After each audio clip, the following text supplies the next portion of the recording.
नमस्ते साथीहरू, म तपाईँलाई एउटा प्रश्न सोध्न चाहन्छु र म चाहन्छु तपाईँले यसलाई छिटो उत्तर नदिई गहिरो रूपमा सोच्नुहोस्। यदि भोलि बिहान उठ्दा तपाईँलाई नेपालको अर्थतन्त्र निर्माण गर्ने जिम्मेवारी दिइयो भने, दर्शकको रूपमा होइन, आलोचकको रूपमा होइन, तर निर्णय गर्ने व्यक्तिको रूपमा तपाईँ के गर्नुहुन्छ? के तपाईँ कर बढाउनुहुन्छ, नयाँ परियोजनाहरू घोषणा गर्नुहुन्छ, विदेशी ऋण लिएर छिटो विकासको बाछा गर्नुहुन्छ, वा तपाईँ रोकिनुहुन्छ र एउटा गहिरो प्रश्न सोध्नुहुन्छ? के हामी वास्तवमै सही समस्या समाधान गरिरहेका छौँ? किनभने एउटा रोचक कुरा छ, बाहिरबाट हेर्दा नेपाल पूर्ण रूपमा बिग्रिएको जस्तो देखिँदैन। पैसा आइरहेको छ, रेमिटेन्स बलियो छ, विदेशी मुद्रा सञ्चित स्थिर छ, परिवारहरू बाँचिरहेका छन्, बजार चलिरहेका छन्, जीवन अगाडि बढिरहेको छ। तर यदि सबै ठिक छ भने किन हाम्रो युवा ठूलो संख्यामा विदेश गइरहेका छन्? किन नेपालमै रोजगारी पर्याप्त रूपमा बढिरहेको छैन? किन विकास ढिलो, टुक्रिएको र अनिश्चित जस्तो महसुस हुन्छ? त्यसैले फेरि म तपाईँलाई सोध्छु, यदि तपाईँ जिम्मेवारीमा हुनुहुन्थ्यो भने के यही प्रणालीलाई अगाडि बढाउनुहुन्छ, वा तपाईँ वास्तवमा भित्र के भइरहेको छ भनेर बुझ्ने प्रयास गर्नुहुन्छ? अब यसलाई सरल रूपमा हेरौँ। आजको नेपाल केवल गरिब वा विकासशील देश मात्र होइन। नेपाल एउटा यस्तो अवस्थामा सञ्चालन भइरहेको छ जसलाई म भन्छु सर्भाइभल इकोनोमी, जीवन धान्ने अर्थतन्त्र। यसको अर्थ के हो? हामी बाहिर कमाउँछौँ, भित्र खर्च गर्छौँ। हामी बढी उपभोग गर्छौँ, तर कम उत्पादन गर्छौँ। हामी लगानीभन्दा बढी रेमिटेन्समा निर्भर छौँ। हामी समस्या आएपछि प्रतिक्रिया दिन्छौँ, अगाडि योजना बनाउँदैनौँ। त्यसैले प्रणाली भत्किएको छैन, तर विकास पनि भइरहेको छैन। अब कल्पना गर्नुहोस्, यदि हामी केवल रेमिटेन्स लिने मात्र नभई त्यसलाई लगानीमा रूपान्तरण गर्न थाल्यौँ भने, यदि सयौं साना साना परियोजनाहरू बनाउनुको सट्टा केही ठूला र प्रभावशाली प्रणालीहरूमा ध्यान दियौँ भने, यदि 1 वर्षको बजेटमा मात्र सोच्नुको सट्टा 10 वर्षको राष्ट्रिय रणनीतिमा सोच्यौँ भने, यदि भावनात्मक राजनीतिबाट बाहिर निस्केर बौद्धिक समन्वयतर्फ गयौँ भने, त्यो परिवर्तन नै हो, स्ट्रेटेजिक प्रस्पेरिटी, रणनीतिक समृद्धि। तर अब सबैभन्दा ठूलो चुनौती आउँछ। के कुनै देश एकैचोटि सर्भाइभलबाट स्ट्र्याटेजीमा जान सक्छ? सक्दैन।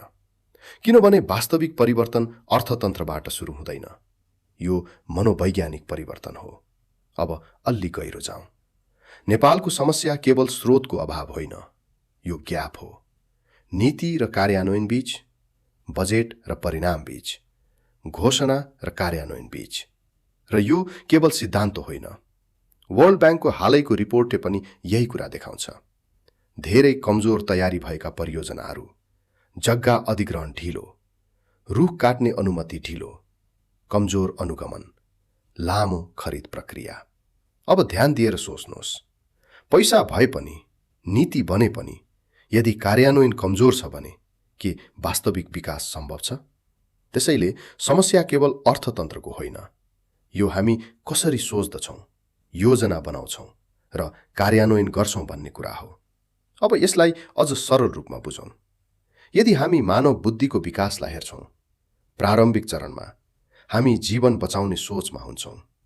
बीचको चरणमा हामी सङ्कलन र प्रतिस्पर्धामा केन्द्रित हुन्छौँ। परिपक्व चरणमा हामी समन्वय र दीर्घकालीन योजनामा केन्द्रित हुन्छौँ। अब आफैलाई इमानदारीपूर्वक सोध्नुहोस्, आज नेपाल यो यात्रामा कहाँ छ? के हामी अझै सानो समूह, छोटो फाइदा र शक्ति सङ्घर्षमा अड्किएका छौँ, वा हामी अब एउटा राष्ट्रको रूपमा समन्वय गर्न तयार छौँ? अझ यसलाई तपाईँको नजिक ल्याऊ। अहिलेलाई देशलाई बिर्सिनुहोस्। एकछिन आफ्नै जीवनतर्फ फर्केर हेर्नुहोस्। जब तपाईँ सङ्घर्षमा हुनुहुन्थ्यो, तपाईँको ध्यान केमा थियो? बाँच्नमा, खाना, काम, आम्दानी, स्थिरता। तर जब जीवन अलि स्थिर हुन थाल्यो, तपाईँको सोच बदलियो, होइन? तपाईँ योजना बनाउन थाल्नुभयो, तपाईँ लगानीबारे सोच्न थाल्नुभयो, तपाईँ भविष्यबारे सोच्न थाल्नुभयो, तपाईँ अरूको बारेमा पनि सोच्न थाल्नुभयो। अब यही कुरा एक राष्ट्रको स्तरमा कल्पना गर्नुहोस्। त्यसैले म तपाईँलाई फेरि सोध्छु, के नेपाल अझै पनि सर्भाइभल मोडमा सोचिरहेको छ, वा हामी अब एउटा स्ट्राटेजिक नेसन जस्तो सोच्न तयार छौँ? अब यसलाई अझ व्यावहारिक बनाऊ। कल्पना गर्नुहोस्, तपाईँलाई अर्थमन्त्रीको रूपमा केवल 100 दिन दिइएको छ। 5 वर्ष होइन, केवल 100 दिन। अब सोच्नुहोस्, तपाईँले सबैभन्दा पहिले के गर्नुहुन्छ? के तपाईँ जनतालाई प्रभावित पार्ने काम गर्नुहुन्छ, ठूला घोषणा गर्नुहुन्छ, वा चुपचाप प्रणाली सुधार्न थाल्नुहुन्छ? एकछिन रोकिएर गहिरो सोच्नुहोस्। के तपाईँ देशको वास्तविक आर्थिक अवस्था सार्वजनिक गर्नुहुन्छ? के तपाईँ चुहावट र भ्रष्टाचार रोक्न थाल्नुहुन्छ? के तपाईँ काम नलाग्ने परियोजनाहरू हटाउनुहुन्छ? के तपाईँ केवल सबैभन्दा प्राथमिक क्षेत्रहरूमा ध्यान दिनुहुन्छ? वा के तपाईँ फेरि उही चक्र दोहोर्याउनुहुन्छ, ठूला लोकप्रिय कार्यक्रम घोषणा गरेर? किनभने एउटा सिधा सत्य छ, देश विचारको कमीले असफल हुँदैन, देश कार्यान्वयनको कमजोरीले असफल हुन्छ। अब अझ ठूलो रूपमा सोचौँ। कल्पना गर्नुहोस्, तपाईँको हातमा 5 वर्ष छ। तपाईँ कस्तो नेपाल बनाउन चाहनुहुन्छ? के तपाईँ रेमिटेन्सलाई लगानीमा बदल्नुहुन्छ? जलविद्युतको आधारमा उद्योगहरू खडा गर्नुहुन्छ? युवाका लागि डिजिटल रोजगारी सिर्जना गर्नुहुन्छ? कृषिलाई भ्याल्यु चेन मार्फत बलियो बनाउनुहुन्छ? पर्यटनमा सङ्ख्या होइन गुणस्तरमा ध्यान दिनुहुन्छ? वा के तपाईँ आयात, ऋण र उपभोगमै निर्भर भइरहनुहुन्छ? अब म तपाईँलाई एउटा असहज प्रश्न सोध्न चाहन्छु। के हामी साँच्चै परिवर्तन चाहन्छौँ, वा हामी केवल सजिलो जीवन चाहन्छौँ? किनभने साँचो परिवर्तन सजिलो हुँदैन। यसका लागि चाहिन्छ अनुशासन, दीर्घकालीन सोच, कठिन निर्णय र कहिलेकाहीँ अलोकप्रिय छनौटहरू। यही ठाउँमा नेतृत्वको वास्तविक अर्थ देखिन्छ। केवल राजनीतिक नेतृत्व होइन, सामूहिक नेतृत्व, र त्यसमा तपाईँ पनि पर्नुहुन्छ। किनभने अन्ततः राष्ट्र भनेको मानिसहरूको मानसिकताको प्रतिबिम्ब मात्र हो। यदि मानिसहरू छोटो सोचमा बाँच्छन् भने राष्ट्र पनि छोटो सोचमै अर्किन्छ। यदि मानिसहरू रणनीतिक रूपमा सोच्न थाल्छन् भने राष्ट्र पनि रणनीतिक बन्छ। अब सबै कुरा एकदम सरल रूपमा बुझौँ। रेमिटेन्सबाट लगानीतर्फ, उपभोगबाट उत्पादनतर्फ, प्रतिक्रियाबाट रणनीतितर्फ, विखण्डनबाट समन्वयतर्फ। र यही यात्रा हो, जीवन धान्ने अर्थतन्त्रबाट रणनीतिक समृद्धितर्फ।